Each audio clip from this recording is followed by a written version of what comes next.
Good morning everyone, welcome back to my channel rise with Rupsa 13। তো আজকে যাচ্ছি ফ্যামিলির সাথে শান্তিনিকেতন ঘুরতে।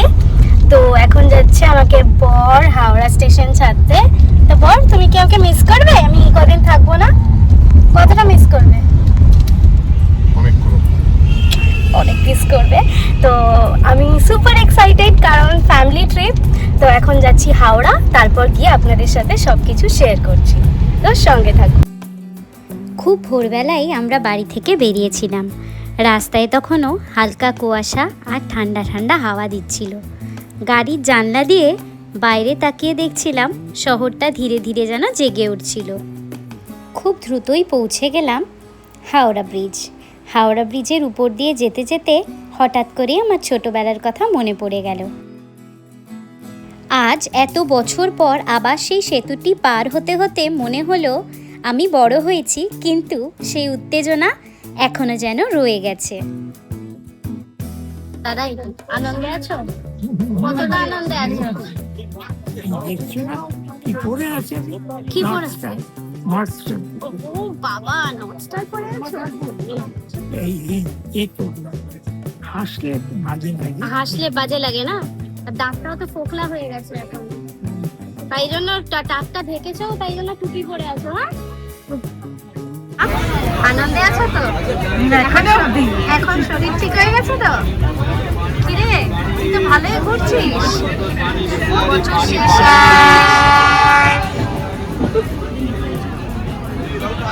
বছর শেষে ঘুরছিস, বছর শুরুতে ঘুরছিস।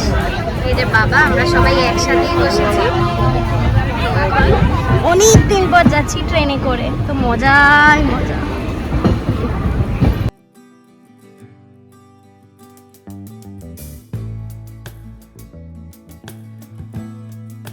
মা সব সকাল সকাল উঠে বানিয়ে নিয়ে এসছে, এখন খাবে। কিরে, যা তা মজাই আছে এটা খাওয়ার আগে। ট্রেন ছাড়তেই জানলার ধারে বসে বাইরে তাকিয়ে রইলাম। ধীরে ধীরে শহরের ভিড় পিছনে পড়ে গেল, আর চোখের সামনে ভেসে উঠতে লাগলো সবুজ মাঠ, পুকুর এবং ছোট ছোট নানা ধরনের গ্রাম। হঠাৎ কানে এলো সেই পরিচিত ডাক, ঝালমুড়ি। একজন মুড়িওয়ালা মাথায় টিনের ডাব্বা আর কাগজে ঠোঙা হাতে আমাদের কামরায় ঢুকে পড়ল। ব্যাস, আমরাও মুড়ি খাওয়ার বায়না করলাম। এই যে মা আবার মুড়ি মাখিয়ে নিচ্ছে কাস্টমাইজ করে। হ্যাঁ, মা কি করছে? হ্যাঁ, মা মডিফাই করে আবার মুড়ি মাখছে পুরো, মানে একটু তেল দিন, একটু এই দিন। মা, তুমি তো মেখে দিতে পারতে মুড়িটা। কি অবস্থা, মুড়ি খাচ্ছি আমরা সবাই মিলে। ছোটবেলায়ও ঠিক এমন করেই বাবা মার সাথে ট্রেনে ঝালমুড়ি খেতাম। আজ আবার সেই পুরনো স্মৃতি যেন ফিরে এলো।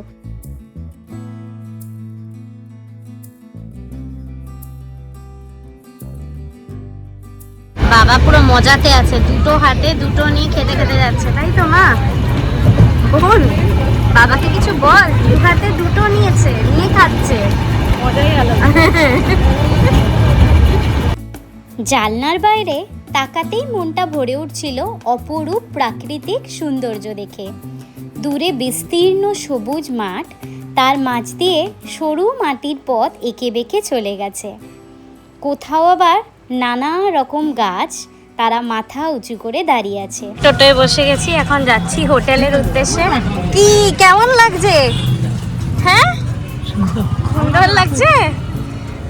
নেবে আর ব্লগ করতে পারিনি। হ্যাঁ, দাদাই অনেকদিন পর আসছে, আমার বিয়ের আগে এসেছিল দাদাই। তো এই যে জয় বজরংবলী। চলো হোটেল গিয়ে আবার। হ্যাঁ বলো। হ্যাঁ, দিনার সাথে এসেছিলাম, এখনো দিনা আমাদের সাথেই আছে, সব সময় দিনা আমাদেরকে দেখছে। নাম্বার 308। এই যে সবাই সেটেল হয়ে গেছে, এখানে ডেন্টাল সব কিছু দিয়েছে। আমাদের হচ্ছে 4 বেডের রুম। বাহ, এখান থেকে বাইরেও দেখা যায়, সুন্দর বেশ ভিউটা। আর দাদাই সোফায় বসে গেছে, সেট হয়ে গেছে। এখানে সব কিছু কমপ্লিমেন্টারি আছে, টিভি আছে। হ্যাঁ, কেমন কেমন? Very nice. ভালো লেগেছে? হ্যাঁ ভালো। আর মা বোধহয় ওয়াশরুমে গেছে, ওয়াশরুমটা দেখাচ্ছি। হ্যাঁ, টিভি দেখতে হবে। তুমি কি টিভি দেখতে এসছো না ঘুরতে এসছো? হ্যাঁ, বাবা বলছে টিভি দেখতে এসছে। না না, ঘুরতে এসছি তো আমরা। এত টায়ার্ড হয়ে গেছি দুজনে। আর এ তো বুড়ি মানুষের সাথে আমি এসেছি, যারা অ্যাকচুয়াল বয়স্ক তারা নিচে চলে গেছে খেতে, আর আমরা তার থেকেও বয়স্ক, আমরা রুম সার্ভিস নিয়ে নিয়েছি। আমরা খেয়ে নেবো এখানেই, ঠিক আছে? আর মারা গেছে নিচে খেতে। আর প্ল্যান করছি খেয়ে একটুখানি ল্যাদ খেয়ে তারপরে বিকেলবেলা বেরোবো এক্সপ্লোর করতে। আর ঠান্ডা এখানে মোটামুটি ঠিকঠাক, খুব ঠান্ডা অতটা নেই। কলকাতায় তার থেকে আমি বলবো বেশি ঠান্ডা। তো এনিওয়েজ, এখন খাবারটা এলে আমরা খাবারটা খেয়ে একটু রেস্ট করে তারপর আবার বিকেলবেলা ব্লগটাকে কন্টিনিউ করছি। আর এসে গেছে, কি দিয়েছিলিস বোন? বাটার চিকেন দিয়েছিলিস না?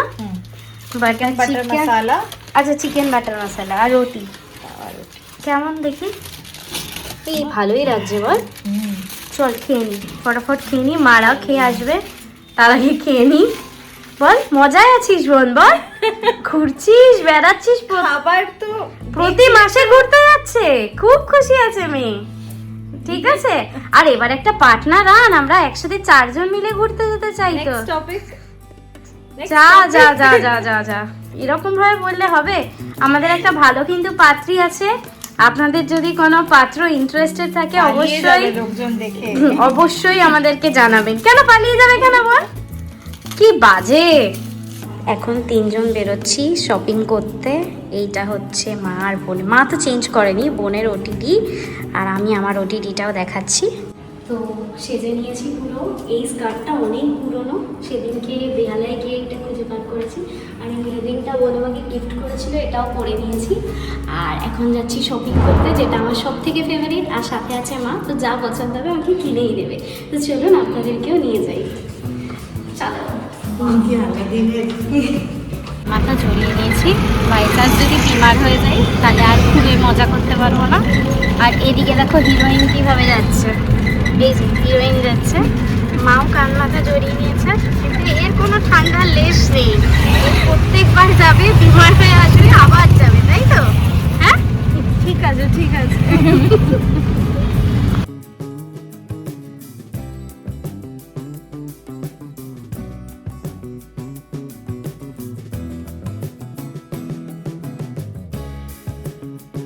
আপনাদেরকে ঘুরে দেখাই আমাদের এই কদিনের থাকার জায়গাটা। আমরা ছিলাম হোটেল রয়্যাল বেঙ্গল। এটা ছিল ডাক বাংলো, ভুবনডাঙ্গা, বোলপুরে। হোটেলটা খুবই সুন্দর ছিল। আমি এই হোটেলটিতে আগেও এসে থেকেছি, তাই আবারই এই হোটেলে থাকার সিদ্ধান্ত নিয়েছিলাম। হোটেলটা খুব সুন্দরভাবে সাজানো। এটা ওদের একটা লন, যেখানে বাচ্চাদের খেলার জায়গা ছিল, এবং একটা খুব সুন্দর সাজানো গোছানো সুইমিং পুলও ছিল। যেহেতু শীতকাল, তাই সুইমিং পুলে আমরা নামিনি, বাট আলো জ্বলতেই হোটেলটা একদম ঝলমল করছিল।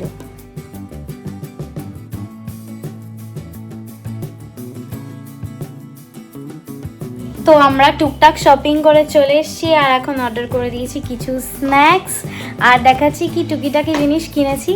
তো খুব ঠান্ডা লাগছিল, তাই জন্য আমরা চলে এসেছি। আর এখন চা আর কিছু স্ন্যাক্স অর্ডার করেছি, কালকে আবার যাবো, আবার শপিং করব, তখন দেখাচ্ছি কি কি অর্ডার করে। ফ্রাই, এটা কি মা? Fish fry. Fish fry. আর কি? চা। চা। চল খাই। আর এই কমপ্লিমেন্টারি এগুলো বাবাকে দাও। বাবা খেয়েছে অলরেডি। ঠিক আছে, চলো আমরা খাওয়া দাওয়া করি। এবার না শান্তিনিকেতনটা অনেক চেঞ্জ লাগছে।